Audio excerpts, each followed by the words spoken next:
वहाँ के जो आपके भाई हम के नेता थे लालू प्रसाद यादव जी, हम कभी आपकी उनसे मुलाकात हुई? हम बिहारी हैं। कुछ कहना चाहेंगे उनसे? लालू जी के बारे? जी, लालू जी के बारे गाने के बहुत फैन है वो। हाँ, सारे फैन हैं। वो हैं नीतीश जी हैं। वो नीतीश जी तो प्रोग्राम सुन के गए हमारा पटना में। जहाँ जितने भी हमारे देश के मार्गदर्शक हैं उनको मैं यही प्रार्थना करूँगा। गणपति की शुरुआत महाराष्ट्र से ही हुई। मैंने पढ़ा ऐसा कि जब हमारा देश गुलाम था तो आज़ादी के दीवानों को इकट्ठा करने के लिए मैं तो 1.5 दिन या 2 दिन का रखता था, 5 दिन का रखा तो कई साल हो गए। अब 5 दिन घर पे इनकी स्थापना होती है और इस लायक नहीं हम लोग कि इनकी सेवा कर सके, पर जो जितनी श्रद्धा भक्ति है उसी हिसाब से इनकी सेवा करते हैं और 5 दिन का होता है। बापा की कितनी कृपा रही सर, इस पे कहा जाता है कि हाँ जी बिल्कुल, गणपति सबको देता है। हाँ जी बिल्कुल बिल्कुल, इसमें क्या शक है।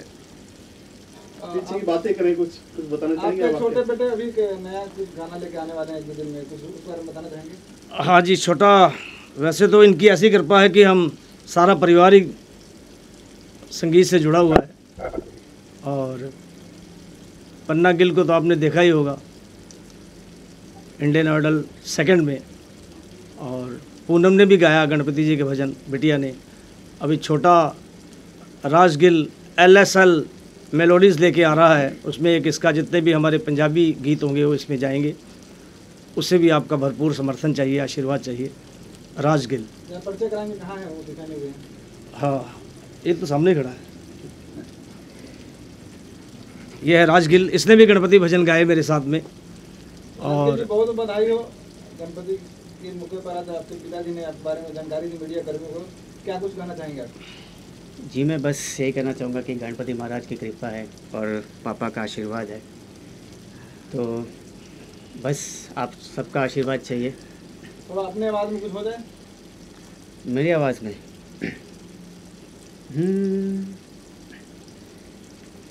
पग ठुमक ठुमक पग, एक माता रानी का सुना देता हूँ मैं।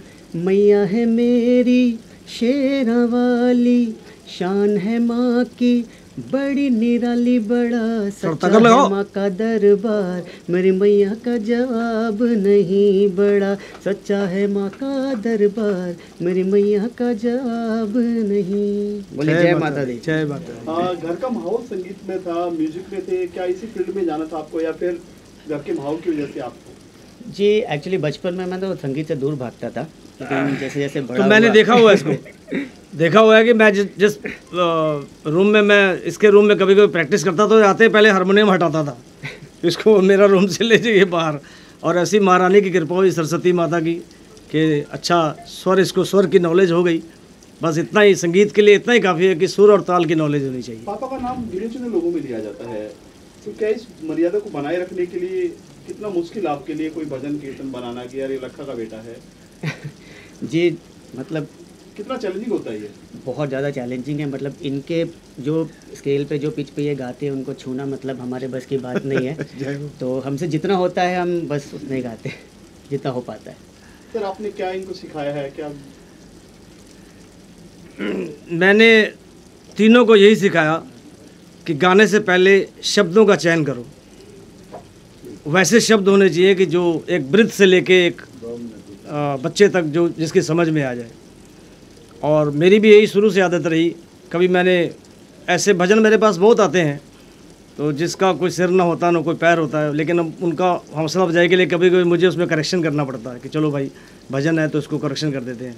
पर मेन जो है वो मेरे विशेष भजनों में मैंने केवल शब्दों का चयन किया और जो भाव भक्ति इन्होंने बख्शी उसी से मैं गाता हूँ। मेन शब्द होते हैं। सर, कौन सा ऐसा भजन था, गाना था जिसको लखा बनाया, रातों रात पब्लिक ने रातों रात हीरो बनाया, सिंगर बनाया, प्यार दिया पब्लिक ने, हिंदुस्तान के पूरे वर्ल्ड ने प्यार दिया? देखिए, मेरी शुरुआत जो है वो महादेव जी के दरबार से हुई, बाबा बैद्यनाथ से। बिहार में था पहले, अब झारखंड। तो वहाँ करीब 9 साल मैंने कांवड़ भी चढ़ाई पैदल, क्योंकि मैंने आपको पहले ही बताया कि हमारा कांवड़िया संघ जमशेदपुर था, उसके मैं मेंबर था। और हमारे इर्द गिर्द जितना भी था वो एक तरफ घर के गुरुद्वारा साहब थे, एक तरफ राधे कृष्ण जी का मंदिर था। कभी गुरुद्वारा में शब्द कीर्तन, कभी राधे कृष्ण जी के मंदिर में भजन कीर्तन, ऐसे ऐसे हौसला बढ़ता गया।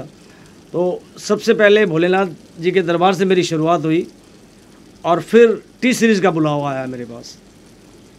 गुलशन जी का बुलावा आया, उनके छोटे भाई दर्शन कुमार जी, और उन्होंने मैया का चोला है रंगला, ये भजन सबसे पहले उन्होंने यहाँ बॉम्बे में मुझसे गवाया, जिससे बहुत प्रसिद्धि मिली, बड़ा आशीर्वाद मिला लोगों का, और सारी दुनिया में वो मैया का चोला है रंगला आज भी बजता है। उससे मेरी शुरुआत हुई। सर धीरे धीरे जो है वेस्टर्न की तरफ लोग भाग रहे हैं, जो पुराने गाने हैं, भजन है, वो आज भी उनके अंदर एक हमारी हिंदुस्तान की एक रूह में बसती है चीज़ें। तो क्या कहेंगे आज के जो बदलते हैं उसके लिए? मैं आपको फिर दोबारा रिपीट करता हूँ कि मैं नए कलाकारों को भी यही समय के अनुसार, हाँ, नए कलाकारों को यही प्रार्थना करता हूँ कि आप ठीक है, समय के अनुसार उसमें म्यूज़िक में चेंज हो सकता है, क्योंकि म्यूज़िक गीत को जो है वो संगीत खिला देता है। गीत संगीत का मेल है, साज और आवाज़,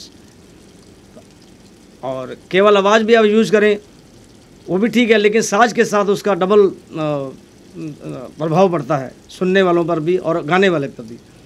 तो मैं नए कलाकार जो भी हैं या आज के युग में जो भी कोशिश कर रहे हैं, मेरी उनसे यही प्रार्थना करता हूँ कि आप शब्दों का चयन करें और वो ऐसे भजन गाएं या वैसा मैटर चुनें जो पब्लिक को मैसेज दे भगवान की भक्ति का और परस्पर प्रेम का, आपस में प्रेम का। ये भी जानना चाहूँगा कि मोदी सरकार ने हर एक समाज के वर्ग को मदद किया है, कलाकारों के लिए क्या मतलब ऐसा किया है जो कि प्रेरणादायक मानते हैं आप? तो सिंगर को ज़्यादा कुछ नहीं मिलता है गाना गाता ले कलाकारों का तो बस ऐसे ही है, जैसे उसकी कलाकारों के तो यही है। बीच में एक लड़ाई भी थी, लक्का जी, एक लड़ाई भी थी बीच में सिंगर्स की, राइटर्स की, सिंगर्स की, कि उनको कुछ नहीं मिलता है, गाना गाया फिल्म नहीं भैया, मैं इस मामले में कभी पढ़ा ही नहीं आज तक। मैं केवल और केवल भजन गाने और सुनने में शौकीन हूँ। मैं कभी बिहार में काफी अपने स्ट्रगल किया, काफी लोगों से मिला जुला, वहाँ के जो आपके भाई हम के नेता थे लालू प्रसाद यादव जी, हम कभी आपकी उनसे मुलाकात हुई? हम बिहारी हैं। कुछ कहना चाहेंगे उनसे? लालू जी के बारे? जी, लालू जी के आपके बारे गाने के बहुत फैन है वो। हाँ, वो सारे फैन हैं। वो हैं नीतीश जी हैं, वो नीतीश जी तो प्रोग्राम सुन के गए हमारा पटना में, और अभी मेरे ख्याल से वो कुछ तबीयत उनकी ख़राब चल रही है लालू जी की। बस मैं अपने मार्गदर्शक, वो भी जहाँ जितने भी हमारे देश के मार्गदर्शक हैं, उनको मैं यही प्रार्थना करूँगा और इनके चरणों में प्रार्थना करूँगा कि ये हमें भी सद्बुद्धि दें और उन्हें भी सद्बुद्धि दे, ताकि सबका ही विकास हो सके। गणपति के बाद अगले महीने दुर्गा पूजा भी आ रहा है, बहुत गाना पे हिट है दुर्गा पूजा को लेकर, कई सारे गाने हिट है, और मैया का चोला लाल लाल जरा एक बार हो जाए।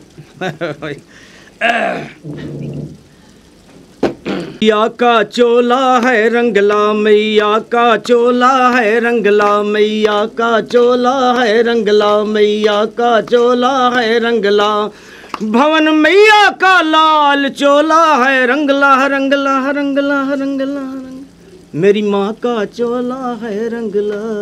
गणपति के शुभ अवसर पर पूरे हिंदुस्तान वासी, पूरे देशवासी कुछ कहना चाहेंगे अपनी तरफ से? गणपति की शुरुआत महाराष्ट्र से ही हुई। मैंने पढ़ा ऐसा कि